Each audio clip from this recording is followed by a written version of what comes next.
Salut et bienvenue sur cleboaoriginal.com. Je suis très honoré de votre fidélité. C'est la raison pour laquelle je ne cesserai jamais de vous remercier de la dite fidélité. Vous n'avez pas tort car Cleboa Original, c'est l'un des meilleurs sites, pour ne pas dire le meilleur de la diaspora congolaise. 5 minutes avec César Ngadi. 5 minutes, il y a Lelo. Nakolobela makambo ya mboka ndengi boyebi kaka. Mais avant nabandana no sujet na ngai ya lelo, je vais ouvrir une petite parenthèse que je vais même pas m'interniser là-dessus na loba ngo ebeleti na kanga parenthèse ngo ezali je fais allusion na précédente émission na ngai ezali pona yebisa bino. Tango nga nasalaka 5 minutes avec César Ngadi et vérité polele sans tricage ezali te ke po nazo ba fanatique ebele ou bien po batu balinga ngai parce que information nyo surtout ba pesaka batu musu bazalaka d'accord te oyo nasalaki oyo na lobaki sur ndeko na ngai Eliezer. Je dis encore avec véhémence nazo répété yango oyo nyoso tout na lobaki nazali na likambu ya kolongola te ezali makambu oyo na réfléchisaki avant na loba yango et puis ezali makambu ya solo donc na yeba makambu na yebanda kala mais nazalaki na temps ya koloba ngo te mais suite ya reportage oyo asalaki o nga na koloba ezali reportage moko bâclé plein de couacs.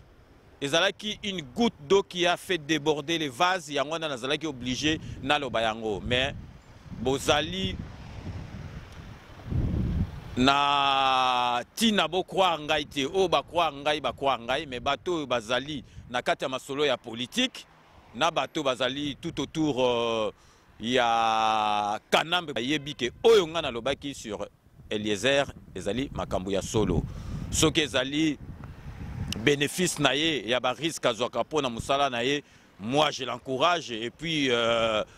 eza étalié. Donc likambu ya jalousie ezali wana te, donc ezali na cadre ya musala. Donc soki musala esalami mabe toko lobela tango asalaki na matanga ya Rossi, tout le monde était d'accord na lobela ki yango te, mais un professionnel comme lui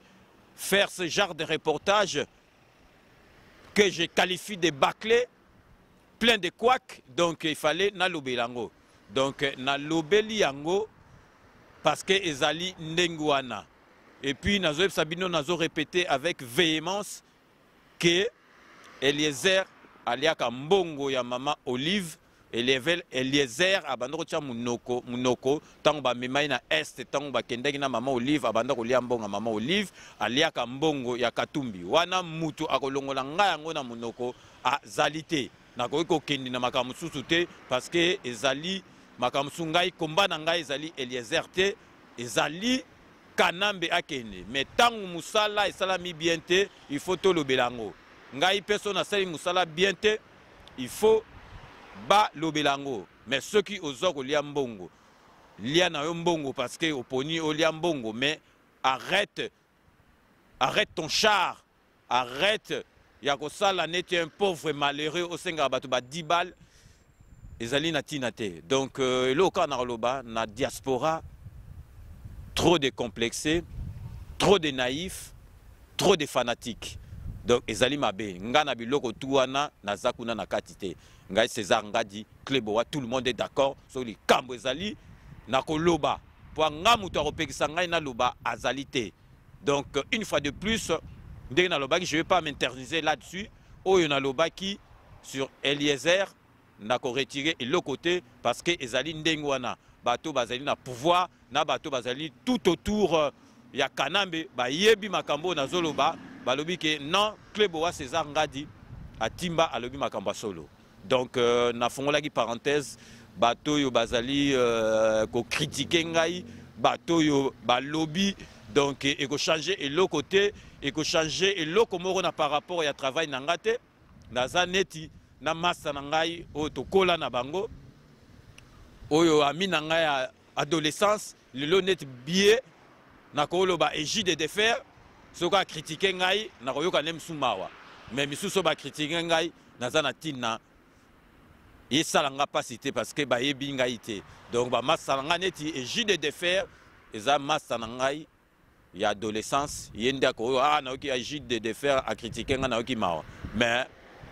bino ngai donc tina kwani donc il faut changer le côté na lobby il fallait na loba donc on va pas s'interniser là-dessus ndenge na loba ki sikoyo na koti na makambo oyo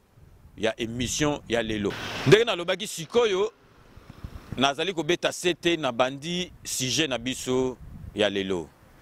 sujet na biso ezali toujours ko concerner ba élection mais élection ndenge ezali ko kene na mboka wana parce que batu ebele bazali ko croire na élection au Katumbi au soki nani mais na élection soki salami na mboka wana boye bake mutu mokote na opposition ezala na nani ako battre Kanambe ou bien ako battre mutu a PPRD mutu nyoso tout ako zala devant PPRD ou devant Kanambe ako perdre l'élection. Donc boye bango parce que seni bako triquer l'élection. Bo boule ke Kanambe abanga te a tricha devant papa mukolo neti papa Tshisekedi a tricha mais siko Kanambe robanga ko tricher pour na bino eza nini. Donc eza la Katumbi ndenga zawana ako gagner Kabila te Kanambe na élection te ni muta PPRD donc muta PPRD ako gagner donc Katumbi ceux qui alingi netias lingi akoma président Kanambe po alongwa il faut balongola ye nanu na pouvoir na makasi après biso to sali élection na ndenge na biso Dr Mukwege andimaki asala transition sa Kabila ayebi puna nini ye kutu soka meki kokota na masolo ya sikoyo ye ba kokosele masolo ka ke ba luka mbongo ba pesi mwasi moko ba o ba so a réparer kuna o ba viola ka ba ke a violer mwasi wana donc ye ba rozwe kutu ko leka diomi yango na lobaki akokota na masolo wana il faut ezala sans Kabila nda akokota na masolo wana donc bo ye bake mutu nyoso tout akosala élection na PPRD na Kanambe parce que Kanambe toza sûreté que ceux qui akotika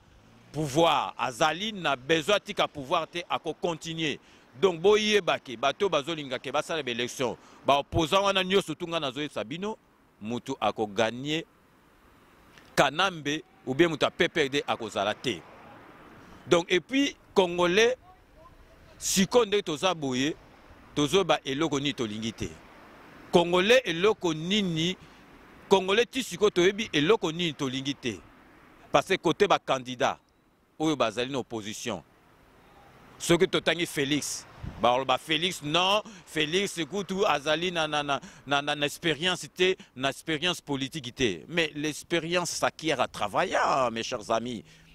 Félix azalaki na papa na yazo tande papa ne azalaki azali na kati ya parti bon siko mwana roi soka botami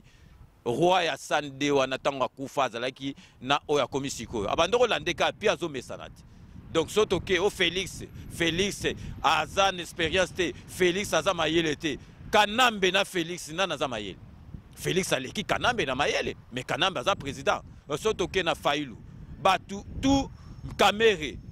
balobaka nationalité douteuse Katumbi nationalité douteuse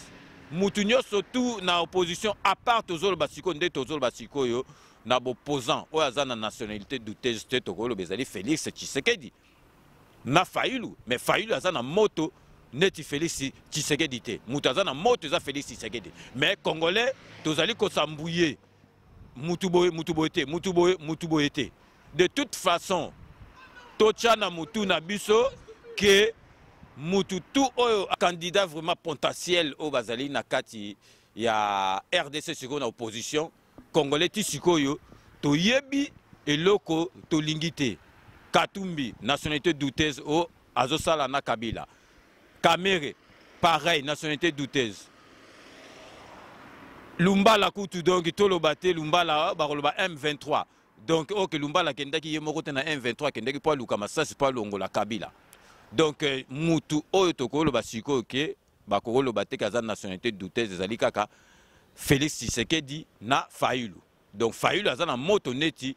Tshisekedi te. Donc Félix mutu aza na moto mais congolais abimsaka mindondo. Donc yango na tozali ko sambouye ti lelo to yebi makambu to lingité. Donc to beta ika lelo c'était na makambu ya élection lisusu parce que yango mutu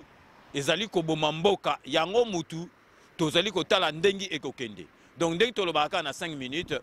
nous vous laissons le soin d'en tirer vos conclusions et de nous faire parvenir vos commentaires comme d'ailleurs vous en avez l'habitude sur votre site kleboaoriginal.com. Nous sommes arrivés à la fin de cette émission. Merci de l'avoir suivi. Nous allons nous retrouver dans 48 heures pour un nouveau numéro de 5 minutes avec César Ngadi. Derrière la caméra et à la réalisation, sans ambiguïté, sans aucun doute, c'est certainement le meilleur de Paris, c'est Beauté Image. J'aurai donc le grand plaisir de vous retrouver dans 48 heures pour un nouveau numéro de 5 minutes avec César Ngadi. D'ici là, portez-vous bien et à très bientôt. N'oubliez pas, tout le monde est d'accord et il en restera ainsi pendant longtemps. En 2018, Kabila Koufa. Clébo!